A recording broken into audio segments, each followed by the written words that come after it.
5G आ चुका है और हर कोई बस इसकी जबरदस्त स्पीड की बातें कर रहा है। तेज डाउनलोड, स्मूथ स्ट्रीमिंग। लेकिन आज हम जरा गहराई में उतरेंगे, उन अदृश्य लड़ाइयों के बारे में जानेंगे जो हमारे कनेक्टेड भविष्य को सुरक्षित रखने के लिए लड़ी जा रही हैं। और यही वो सवाल है जो आज हमारे इस पूरे विश्लेषण के केंद्र में है। क्योंकि देखिए, जैसे जैसे हमारी दुनिया ज्यादा कनेक्ट होती जा रही है, वैसे वैसे ही खतरे भी बढ़ रहे हैं। तो क्या हमारी सिक्योरिटी टेक्नोलॉजी हमारी कनेक्शन की स्पीड का साथ दे पा रही है? आइए पता लगाते हैं। तो चलिए शुरुआत करते हैं एक ऐसी चीज से जो इस वक्त शायद हम सबके हाथों में है, हमारा स्मार्टफोन। पता चलता है कि इसके अंदर एक ऐसी कमजोरी छिपी हो सकती है जिसका शायद हमें अंदाजा भी ना हो। रिसर्चर्स ने इस मामले को एक डिजिटल जासूसी की तरह लिया। सबसे पहले उन्होंने बाजार से नए नए 5G फोन खरीदे, बिल्कुल एक आम कस्टमर की तरह। फिर उन्होंने फोन के सॉफ्टवेयर अपडेट के अंदर झांका और वहां से मॉडेम का कोड, जिसे फर्मवेयर कहते हैं, बाहर निकाला। और वहीं उस कोड की गहराइयों में उन्हें एक बहुत बड़ा सुराग हाथ लगा। अब ये समझना बहुत जरूरी है कि फोन का मॉडेम सिर्फ एक एंटीना नहीं है। ये अपने आप में एक छोटा मगर बहुत शक्तिशाली कंप्यूटर है, एक तरह का गुप्त दूसरा दिमाग। ये आपके फोन के मेन ऑपरेटिंग सिस्टम से बिल्कुल अलग काम करता है और सीधा बाहरी दुनिया यानी सेल टावर से बात करता है। और यही चीज इसे हैकर्स के लिए एक बहुत बड़ा टारगेट बना देती है। तो जब रिसर्चर्स ने इस गुप्त दिमाग के कोड को खंगालना शुरू किया, तो उन्हें कुछ बहुत ही हैरान करने वाली चीज मिली। एक बुनियादी मॉडर्न सिक्योरिटी फीचर जो आजकल हर सॉफ्टवेयर में होना ही चाहिए, वो वहां से पूरी तरह गायब था। इस गायब सिक्योरिटी फीचर को कहते हैं स्टैक कुकी।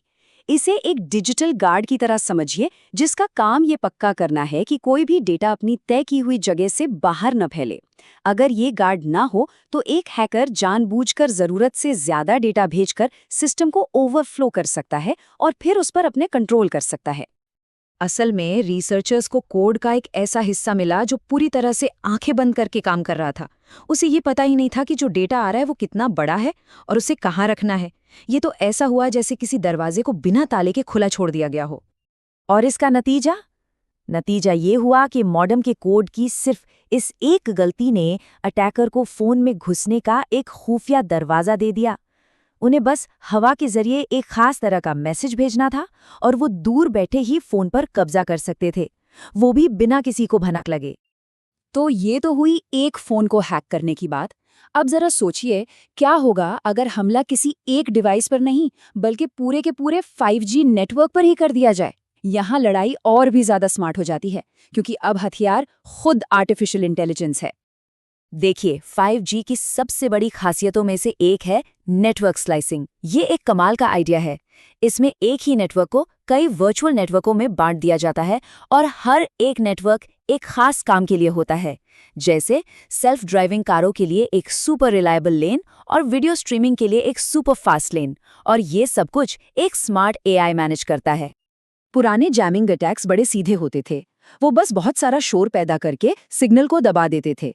लेकिन रिसर्चर्स ने एक नया और ज्यादा खतरनाक तरीका निकाला, इंटेलिजेंट जैमिंग। ये शोर मचाने के बजाय बहुत चालाकी से नेटवर्क के AI को ही धोखा देने की कोशिश करता है। इस इंटेलिजेंट अटैक का मेन आइडिया ये है कि ये सिर्फ सिग्नल को ब्लॉक नहीं करता, नहीं, ये नेटवर्क के सोचने समझने की प्रोसेस को ही बिगाड़ देता है। ये नेटवर्क को लगातार गलत डेटा देता है ताकि वो गलत चीजें सीखे और धीरे धीरे खुद को ही कमजोर कर ले। और इस अटैक की सबसे शातिर बात तो यही है, हमलावर के जैमिंग बंद करने के काफी देर बाद भी नेटवर्क की परफॉर्मेंस गिरती ही रहती है। ऐसा इसलिए होता है क्योंकि नेटवर्क के AI ने गलत सबक सीख लिए हैं। अब उसे अपनी गलती सुधारने और दोबारा सही तरीके से काम सीखने में बहुत ज्यादा वक्त लगता है। तो सवाल ये है कि एक स्मार्ट नेटवर्क ऐसे स्मार्ट अटैक्स से खुद को बचाता कैसे है? चलिए अब उन जवाबी चालों पर नजर डालते हैं जो रिसर्चर्स ने तैयार की हैं। इसके 3 मेन डिफेंस हैं। पहला, क्यू प्रोटेक्ट, जो हमले का पता चलते ही AI की लर्निंग प्रोसेस पर इमरजेंसी ब्रेक लगा देता है।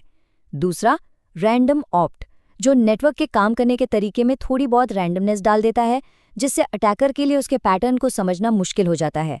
और तीसरा, मिसनैक, जो पलटकर अटैकर को ही गुमराह करने के लिए गलत फीडबैक भेजता है। चलिए अब इस लड़ाई को एक और लेवल ऊपर लेकर चलते हैं। नेटवर्क से उन भविष्य की टेक्नोलॉजीज तक जो इस पर बनेंगी, जैसे कि ड्रोन्स। ड्रोन का कम्युनिकेशन एक दो-धारी तलवार की तरह है, क्योंकि वो हवा में ऊंचाई पर होते हैं तो उन्हें जमीन पर मौजूद स्टेशन तक एक बिल्कुल साफ सिग्नल मिलता है। ये अच्छी बात है, लेकिन यही साफ सिग्नल किसी जासूस के लिए भी सुनना अविश्वसनीय रूप से आसान बना देता है। और यहीं पर फिजिकल लेयर सिक्योरिटी या PLS नाम का एक बहुत ही शानदार आइडिया काम आता है। ये सिक्योरिटी के लिए मुश्किल मैथ्स पर निर्भर रहने के बजाय फिजिक्स का ही इस्तेमाल करता है। मतलब ये रेडियो तरंगों के फिजिकल गुणों का इस्तेमाल करके एक सिक्योर लिंक बनाता है, जैसे कि वो कैसे किसी चीज से टकराकर मुड़ती हैं या कैसे वो हवा में थोड़ी फीकी पड़ जाती हैं। PLS के साथ एक ड्रोन की फिजिकल मूवमेंट ही अपने आप में एक सिक्योरिटी टूल बन जाती है। ड्रोन अपने उड़ने के रास्ते को इस तरह से बदल सकता है कि उसके अपने रिसीवर के लिए सिग्नल और मजबूत हो जाए, जबकि उसी वक्त किसी भी जासूस के लिए वो सिग्नल पूरी तरह से बिखर जाए। मतलब ड्रोन का रास्ता ही एक हथियार या एक ढाल बन जाता है। तो हमने जो कुछ भी देखा उससे एक बात तो बिल्कुल साफ है, 5G की सुरक्षा की लड़ाई किसी एक मोर्चे पर नहीं, बल्कि एक ही समय में कई अलग अलग मोर्चों पर हो रही है। हमने 3 अलग अलग लेकिन एक दूसरे से जुड़े हुए युद्ध क्षेत्र देखे हैं। पहला है कोड का युद्ध, जो हमारे फोन और डिवाइसेस के अंदर लड़ा जा रहा है। दूसरा है AI का युद्ध, जहां स्मार्ट नेटवर्क्स स्मार्ट हमलावरों से लड़ रहे हैं। और तीसरा है फिजिक्स का युद्ध, जहां लड़ाई खुद उन हवा की तरंगों पर कंट्रोल करने की है जो हमारा डेटा लेकर जाती हैं। और ये सब हमें एक आखिरी और बहुत बड़े सवाल पर लाकर खड़ा कर देता है। जैसे जैसे 5G हमारी कारों को, हमारे घरों को, हमारे शहरों को, हमारी पूरी दुनिया को आपस में जोड़ रहा है, इसे सुरक्षित रखने की ये जो अदृश्य जंग चल रही है, उससे आखिर जीत कौन रहा है? ये एक ऐसी लड़ाई है जिसे हम देख तो नहीं सकते, लेकिन इसका नतीजा हम सब पर असर डालेगा।